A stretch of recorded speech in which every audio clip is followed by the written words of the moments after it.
हुआ जो दो अगरबत्ती जला के गया। अच्छा हुआ एक घी में छोटी सी बाती जला के गया। नारद जी ने लक्ष्मी ने पूछा क्यों भगवान? अरे मैं तो इन भक्तों से बड़ा परेशान हूं, बड़ा व्याकुल हूं। क्यों महाराज? तो भगवान ने जो जवाब दिया आप विचार करिए वो सही था या गलत था। भगवान बोले कि लक्ष्मी, अरे ओ नारद जी, अच्छा हुआ ये कलयुगी आदमी दो अगरबत्ती एक बत्ती जला के गया। अगर ये पूरा पैकेट जलाता तो महाराज वो कैसे कि 2 पैसे की 2 अगरबत्ती क्या जलाई, ये 2 लाख रुपए की मांग रख के गया है। मेरे एक बढ़िया सा प्लॉट होना चाहिए महाराज जयपुर में, एक गाड़ी होनी चाहिए महाराज, जो भी सुख सुविधाएं हैं वो सब मेरे घर में हो महाराज। तो ध्यान देना, भगवान को हंसी आई जब 2 अगरबत्ती 2 पैसे की जलाकर 2 लाख की मांग करता है। अगर सोचो ये पूरा पैकेट जलाता लक्ष्मी तो ये कितना मांगता, मुझसे तो जीवन भर चुकाया नहीं जाता। इसलिए स्वार्थ लाग करे सब प्रीति, भक्ति भी जीव स्वार्थ की करता है ऐसा। तो अगरबत्ती भी निस्वार्थ नहीं जलाता। जब भक्त आता है ना भगवान के दरबार में तो भगवान प्रसन्न नहीं होते, भगवान उदास होते। रोज मुझसे मांगने आता है, कभी मेरा हाल भी तो पूछने आया क्या? भगवान क्या कहते हैं कि रोज मुझसे मांगने आता है, मुझे ये दे दे, मुझे गाड़ी दे दे, बंगला दे दे, मुझे ये दे, मुझे नौकरी दे, मुझे वो दे। रोज मुझसे मांगने आता है, कभी मुझसे भी तो मिलने आया कर। इसलिए भगवान से कभी मांगिएगा मत। भगवान से अगर मांगोगे ना तो भगवान को नीचा दिखाना है। वो घटघटवासी अंतर्यामी है। जब तुम भगवान के सामने खड़े हो जाओगे, उनको पता है इस भक्त को क्या चाहिए और क्या नहीं चाहिए। बस एक चीज मांगिए भगवान से अगर मांगना है, हे गोविंद तेरी कृपा सदैव मुझ पर बनी रहे, तेरा आशीर्वाद सदैव मेरे शीश पर बना रहे, तेरा साथ मुझसे कभी जीवन भर छूटे ना छूटे। अगर ये मांग लिया ना तो जीवन में आनंद ही आनंद होगा। आपने कथा सुनिए, आज भी जो पूजा जाता है शीश के दानी के नाम से, खाटू नरेश कहते हैं कि इसका नाम है बबरी। ये असुर था मारा, दानव कुल में जन्म हुआ। एक बार बबरी की मां रो रही थी। जैसी बबरी की मां रो रही थी, ये लौट के आया, कहीं से घूम फिर के आया। माता तू रोती क्यों है? बेटा कौरव पांडु में युद्ध छिड़ गया है, महाभारत चल रहा है। अच्छा तो माता तू क्यों रोती है? बेटा मैं इसलिए रो रही हूं, ना जाने कितनी नारी विधवा होंगी, कितने बालक अनाथ होंगे, युद्ध तो युद्ध होता है। अच्छा माता मैंने कभी युद्ध नहीं देखा। बबरीक ने क्या कहा मां से कि मां मैंने कभी युद्ध नहीं देखा। हे माता मुझे आज्ञा दो, मैं युद्ध देखना चाहता हूं। बबरीक ने कहा बेटा युद्ध देखने जाएगा? हाँ मां, लेकिन तू करेगा क्या? अब मां को पता नहीं था मेरा पुत्र कितना तेजस्वी है, कितना बड़ा वीर है। मां मैं युद्ध देखूंगा, किसी से कुछ नहीं कहूंगा, लेकिन एक वादा करता हूं, जो भी सेना हारती हुई नजर आएगी, लगेगा कि ये हार रही है, मैं हारी हुई सेना को जिता के आऊंगा, ये मेरा तुझसे वादा। अच्छा आज बबरीक मां की आज्ञा लेकर चला। तो ध्यान दीजिएगा साहब, जो बालक अपने माता पिता को प्रसन्न करता है उसकी रक्षा तो स्वयं नारायण करता है महाराज। आज जैसे ही बबरीक चला, भगवान जान गए कि वीर बबरीक आ रहा है। और युद्ध में कौरव सेना हार रही है, पांडव जीत रहे हैं। अगर कल बबरीक कौरव सेना की ओर से लड़ेगा तो पांडवों की हार होगी। मैं भी पांडवों को जीत नहीं करा पाऊंगा, क्योंकि बबरीक वीर है। भगवान ने क्या किया, सुबह का समय ब्रह्म मुहूर्त 4 बजे का समय, एक ब्राह्मण का रूप बनाया भगवान ने द्वारकाधीश ने, और बबरीक के रास्ते में आ गया, जिस रास्ते बबरीक जा रहा था। हरे कृष्ण हरे राम रटते हुए भगवान आए और अपनी छड़ी गिरा दी। अरे बेटा मेरी छड़ी उठाओ। बबरीक ने देखा ब्राह्मण है। प्रणाम पंडित जी महाराज। खुश रहो। कौन हो तुम बालक? महाराज मेरा नाम बबरी है। बबरी? बेटा हमने तो कभी ये नाम सुना नहीं। महाराज जी आप मुझे जानते नहीं। अच्छा कोई बात नहीं, जान पहचान भी हो जाएगी जब बातें शुरू हो गई तो। अच्छा तुम जा कहां रहे हो? ब्राह्मण मैंने सुना है कोई कौरव पांडवों में युद्ध चल रहा है, मैं उसे देखने जा रहा हूं। मैंने युद्ध नहीं देखा। तुम युद्ध में करोगे क्या? मैं हारी हुई सेना को जिता के आऊंगा महाराज। जो हार रही है ना उसे जिताऊंगा। अच्छा कि हाँ, और ध्यान देना साहब, भगवान ने कहा कि तू हारी हुई को अकेले जिताएगा? कि बिल्कुल, कि मैं नहीं मानता तू इतना बड़ा वीर है। अच्छा मैं तुझे एक परीक्षा लेता हूं, तेरी परीक्षा लेता हूं। कौन सी? ये जो ऊपर पेड़ है, इस पेड़ के जितने भी पात हैं यानी पत्ते, अगर तू एक बाण में सबको छिद्र कर देगा, इनको बीन डालेगा, छेद करेगा, तो भरोसा कर लूंगा कि तू हारी हुई सेना को जिता देगा। हंस गए बबरी। बस इतनी सी बात ब्राह्मण। बबरीक ने धनुष पर बाण चढ़ाया और जैसे ही ध्यान करने लगे बबरीक शक्ति का, भगवान तो अंतर्यामी, भगवान ने लीला करी। एक पत्ता लीना पेड़ से तोड़ा, वो तो ध्यान में डूबा हुआ था। एक पत्ता मुट्ठी में बंद कर लिया, हाथों में छुपा लिया, और एक पैर के नीचे, चरण के नीचे दबा लिया। देखता हूं अब ये क्या करता है। बबरीक ने बाण चलाया, एक ही बाण में सारे पत्तों को बीन डाला, छिद्र कर दिए सर पर। भगवान देखने लगे, वाह वाह बबरीक तो सचमुच वीर है। सारे पत्ते छिद्र गए। और जैसे ही महाराज भगवान ने हाथ खोल के देखा, वो पत्ता भी छिड़ा हुआ था। और जैसे ही वो बाण चरण की ओर आया, बबरीक का बाण पैर की ओर आया, भगवान ने पैर हटाया, वो पत्ता भी छिद्र कर दिया। ओहो, ये सचमुच हारी हुई सेना को जिताएगा। अरे भैया हम ब्राह्मण हैं, सुबह का समय तूने हमारा समय लिया। ब्राह्मण को कभी खाली नहीं छोड़ा जाता वीर बबरी, कुछ तो भेंट देनी पड़ेगी। क्या दे महाराज? आप भी ध्यान रखिएगा, कभी भी ब्राह्मण को भोजन कराओ या ब्राह्मण द्वार आए या कोई भी शुभ कार्य करो, ब्राह्मण को प्रसन्न चित्त करके भेजिए। आजकल लोग कर्म तो करते हैं लेकिन कहते महाराज जी फल नहीं मिलता। क्यों नहीं मिलता? इसका कारण यही है, हर जगह महाराज कंजूसी नहीं करेंगे, लेकिन ब्राह्मण की दक्षिणा में विशेष कंजूसी पैदा हो जाए। डीजे वाले को 10,000 दे देंगे महाराज, टेंट वाले को, हलवाई वाले को, लेकिन ब्राह्मण को देने में 2 आदमियों के विचार चल जाएंगे, कैसे कितना देना। तो ध्यान दीजिएगा साहब, भगवान ने कहा कि बबरीक मुझे दक्षिणा दो। कि कहिए पंडित जी क्या दो? कि वचन दो, मैं जो मांगूंगा सोई दो। और जैसे ही वचन दिया, भगवान ने क्या मांगा?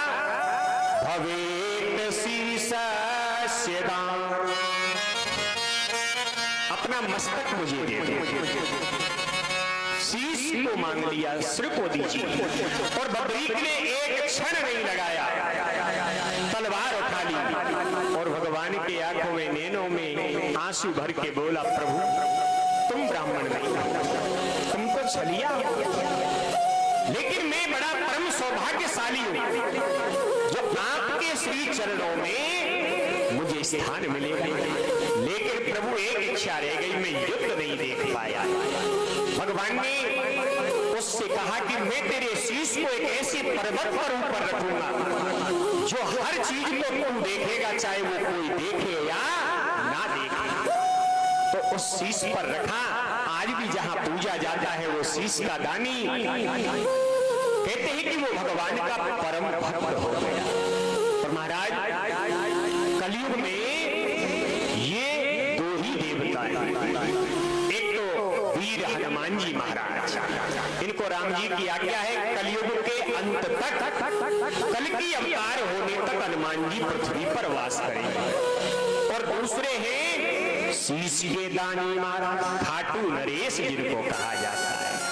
बोले श्याम धनी महाराज की जय हो, बोले खाटू नरेश की जय, बोले शीश के दानी की जय हो, जय जय श्री राधे। आइए एक पल गोविंद के चरणों में प्रणाम करें। और ये कथा कोई साधारण कथा नहीं है साहब, इस कथा के बारे में लेख है, जो सुनता है वो भी धन्य है। जहां तक इसकी कथा की आवाज जाती है ना, जीव जंतु पशु पक्षी के कानों में आती है, ये उन जीवों का भी कल्याण करता है। लेख आता है भागवत में कि धन्य भागवती वार्ता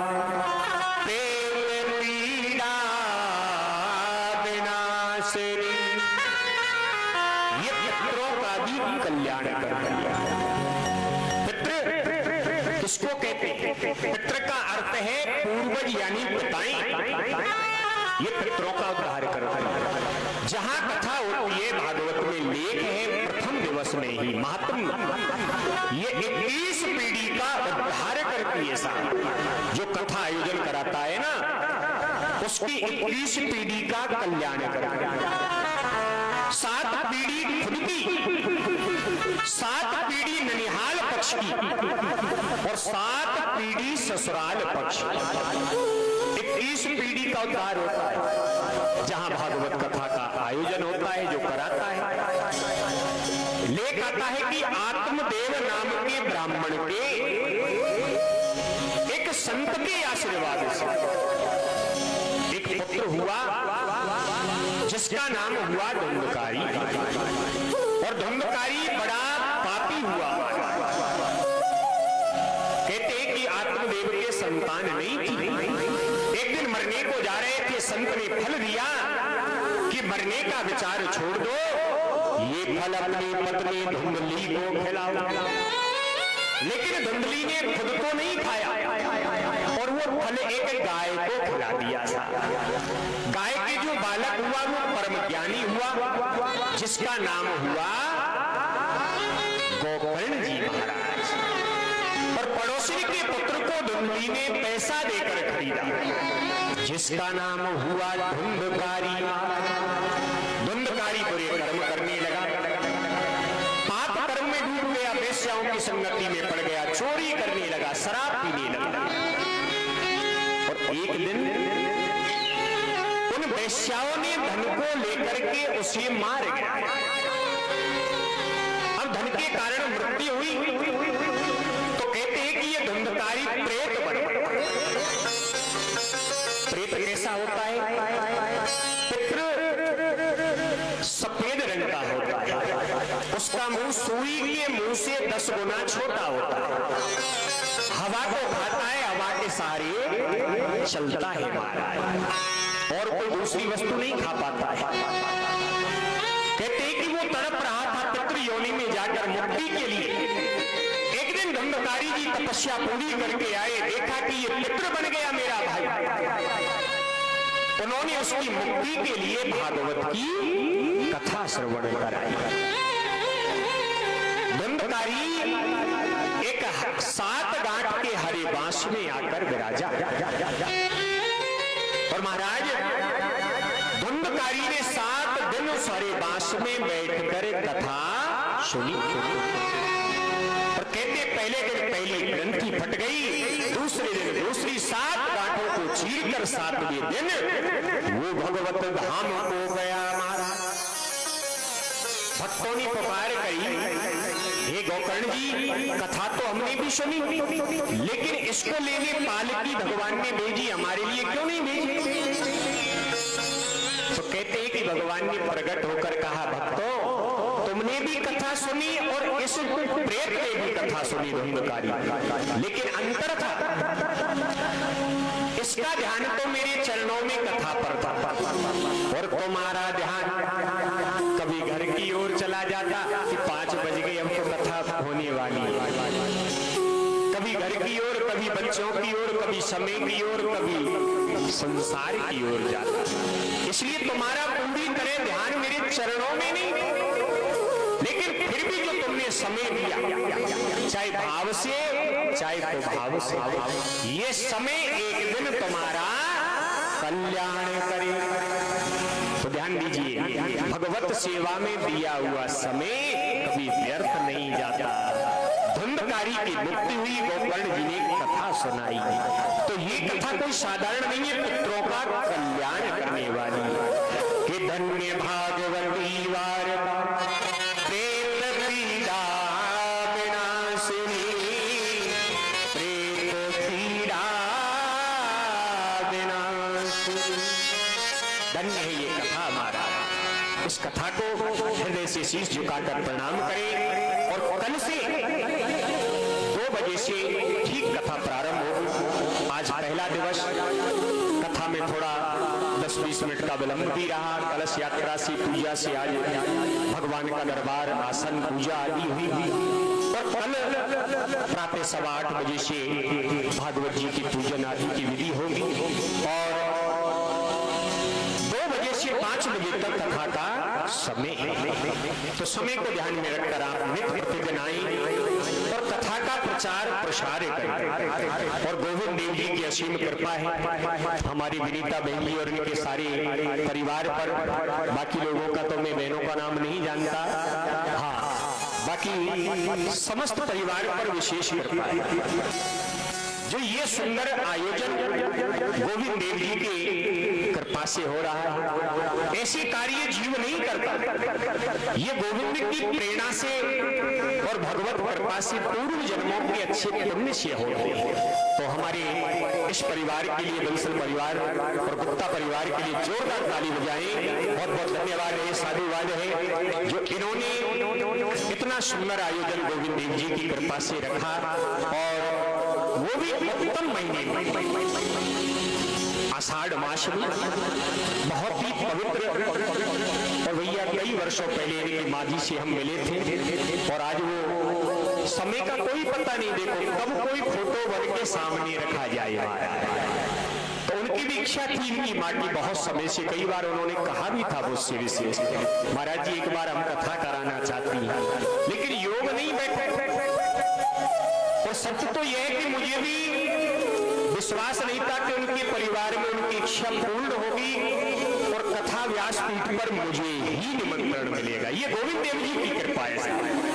गोविंद देव जी के लिए जोरदार ताली बजाइए, जो भक्तों की लाज रखते हैं और पुकार सुनते हैं, इच्छा पूर्ण करते हैं। धन्यवाद है आप सभी भक्तों को भी जो समय निकाल कर आप पधारे।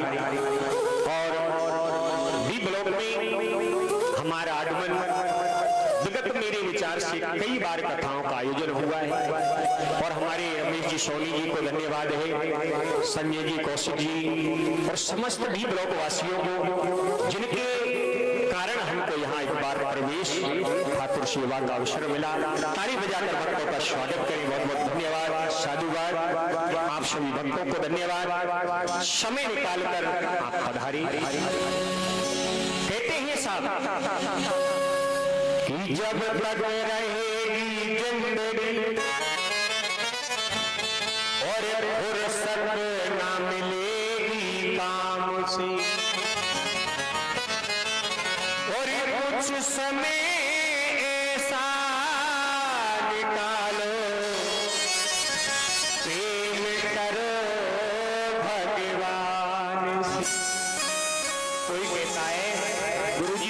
इसलिए नहीं आया, मुझे ये काम लग गया। कोई कहता है गुरुजी मैं भजन करूंगा, बस 2 साल और शादी हो जाए बेटी की। तो ध्यान देना, समय जीवन में मिलेगा ही नहीं महाराज, ये समय निकालने से निकलता है। गोविंद की सेवा के लिए अगर काम का त्याग करना पड़े तो त्याग दो। और मीराबाई ने तो यहां तक कह दिया, जोरे मन हरि विमुखन को संग। अरे जो भगवान से प्रेम नहीं करते, भक्ति नहीं करते, जो भगवान की भक्ति में बाधक है, रोकते हैं, ऐसे लोगों का त्याग कर दो, कोई दोष नहीं होता है, चाहे वो परिवार में कितना ही प्रेमी क्यों ना हो। और महाराज हमारी एक भक्त की हमें कमी अभी भी दिखाई दे रही है। हमारी एक बहन थी, लीला बहन, गुजराती बहन के नाम से जिनको हम जानते हैं, वो ऐसी भाव वाली बहन थी महाराज, क्या बताएं। अगर वो होती ना, आगे पीछे घूमती, गुरुजी चाय लाऊं, पानी लाऊं महाराज। लेकिन उनके परिवार से हमारी राधिका बहन और श्याम भैया मौजूद है, ताली बजाकर जोरदार स्वागत करिएगा। बहुत बहुत धन्यवाद है साधु वाले, हाँ, जिन्होंने भी एक बार हमारी कथा का आयोजन रखवाया।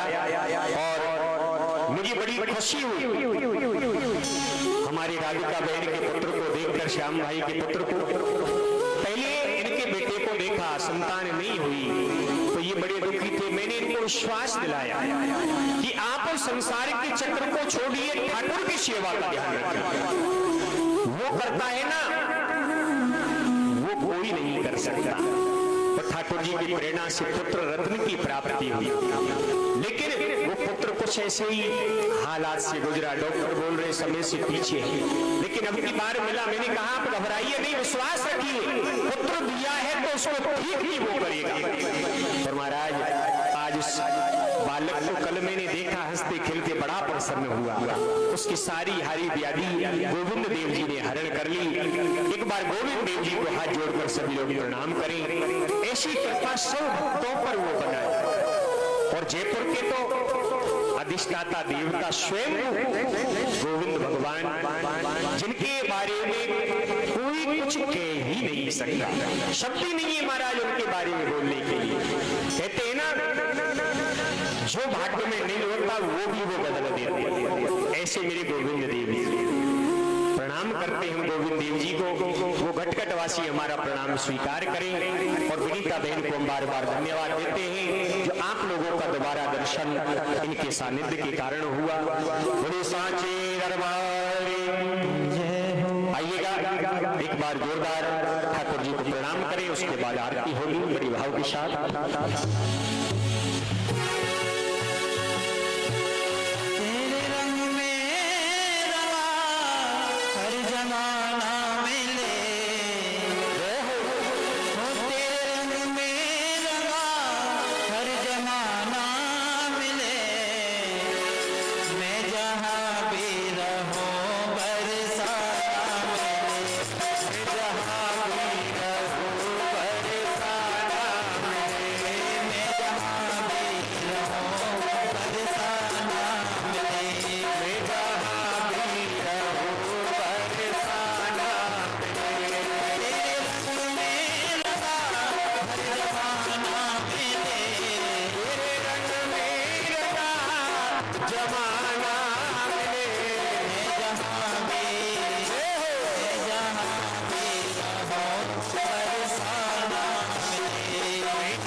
बदकिस्मत है वो जो तुमसे दूर है।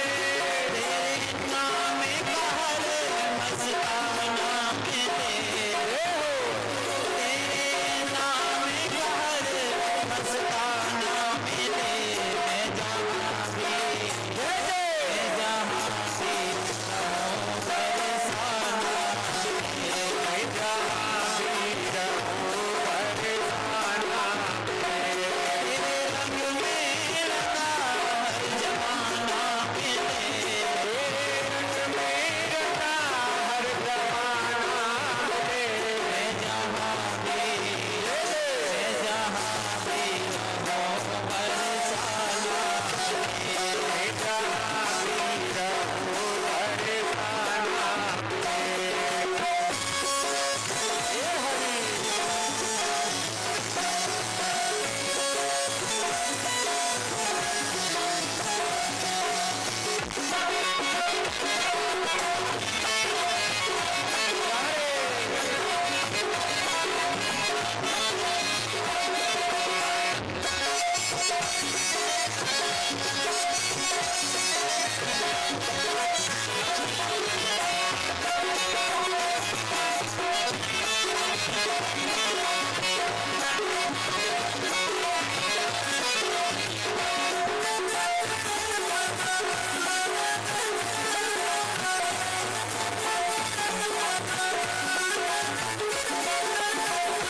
रहमत के गीत गाने आया हूँ मैं, तेरी रहमत के गीत गाने आया हूँ मैं।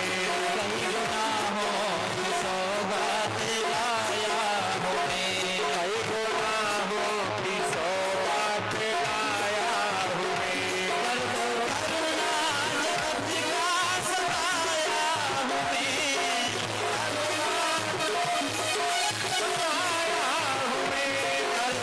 करुणा जगत का सताया हूँ मैं, करुणा के जग का सताया हूँ मैं।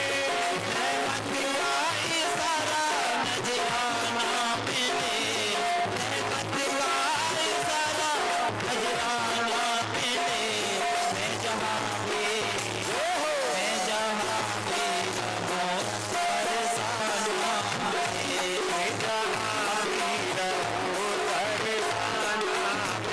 मैं जहाँ भी रहूं बरसाना देखिए, ऐसे नहीं, कोई भी भजन का आनंद अगर लिया जाए तो दो उपाय है भगवान को रिझाने के।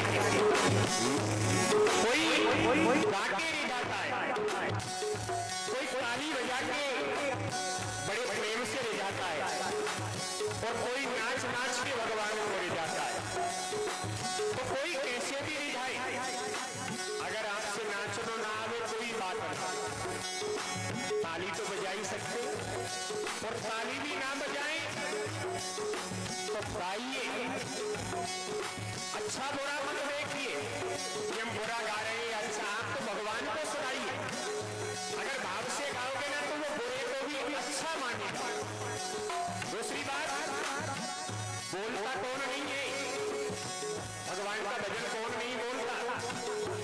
हाँ, चार आदमी एक मुर्दे को लेकर जा रहे थे, एक मरे हुए इंसान को मुर्दे को लेकर जा रहे थे, और चारों बोलते जा रहे हैं राम नाम सत्य है, राम नाम सत्य है।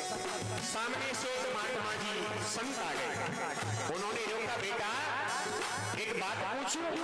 हाँ महाराज पूछो। तुम चारों बोल रहे हो राम नाम सत्य है, पर ये ऊपर जो सो रहा है ये क्यों नहीं बोलता? चारों बोले बाबा ये इसलिए नहीं बोलता क्योंकि ये मर गया है। संत के समझ आ गई बात, जो जिंदा है वही बोलता है, मुर्दा कभी बोलता नहीं है, इसके बोलना तो पड़ेगा।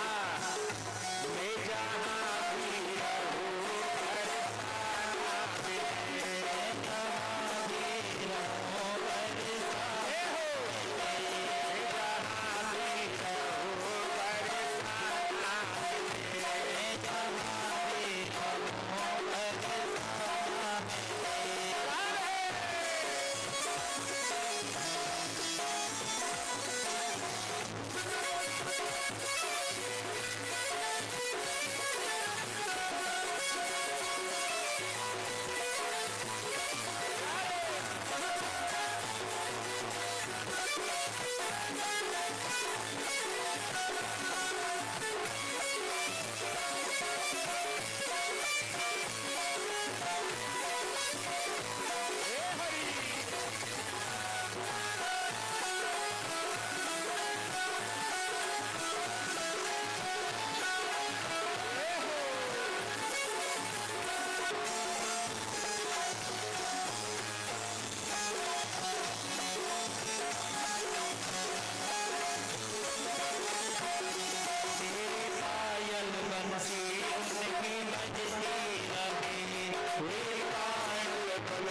सब वक्त आरती के लिए खड़े हो जाएं और जब भी कथा सुनने आए 3 जगह कभी खाली मत जाओ।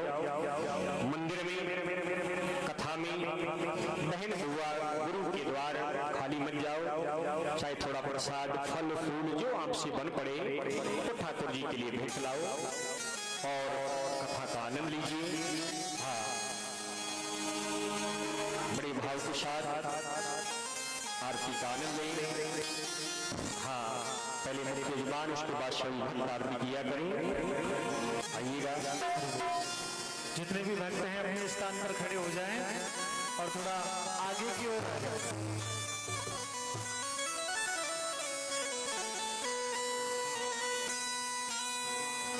कर